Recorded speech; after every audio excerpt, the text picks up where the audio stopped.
जीवन में आपसे कौन मिलेगा, ये समय तय करेगा। जीवन में आप किससे मिलेंगे, यह आपका दिन तय करेगा। लेकिन जीवन में किसके दिल में बने रहोगे, यह आपका व्यवहार तय करेगा। लाइफ चेंजिंग स्टोरी में आप सभी का बहुत बहुत स्वागत है। ये छोटी सी कहानी आपको सिखाएगी कि जीवन में अपनी पहचान कैसे बनाएं। एक समय की बात है, एक बहुत ही बड़ा लेखक एक सभा को संबोधित कर रहे थे। सभा में उसे सुनने के लिए दूर दूर से लोग आए हुए थे। जब वह अपना भाषण समाप्त कर जब लेखन बाहर निकल रहा था तो ऑटोग्राफ लेने के लिए लाइन लगी हुई थी। पुष्पेंद्र उन लोगों से बात करते हुए अपने ऑटोग्राफ दे रहे थे।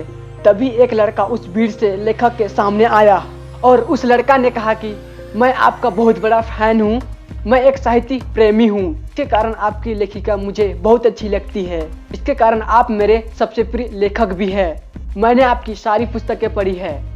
आपकी व्यक्तित्व को मैं अपने जीवन में उतारना चाहता हूँ। मैं ऐसा क्या करूँ कि एक मेरा अलग पहचान बन जाए, आपकी तरह मेरा भी बहुत सारा फैन हो।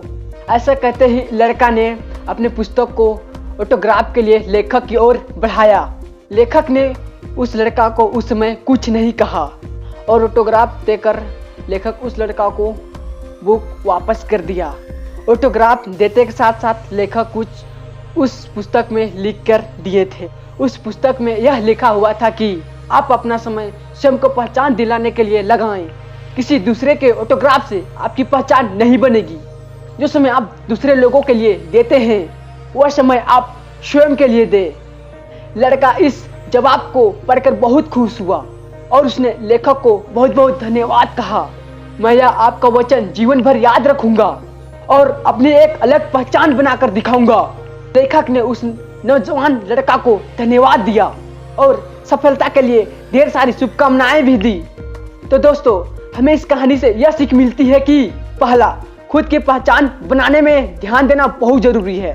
दूसरा, जो दूसरों का फैन होता है वह दूसरों से प्रभावित होता है। तीसरा, समय इंसान का सबसे बहुमूल्य चीज है, चाहे तो आप इसे सोने में बदल ले या सोने में गुजार दे।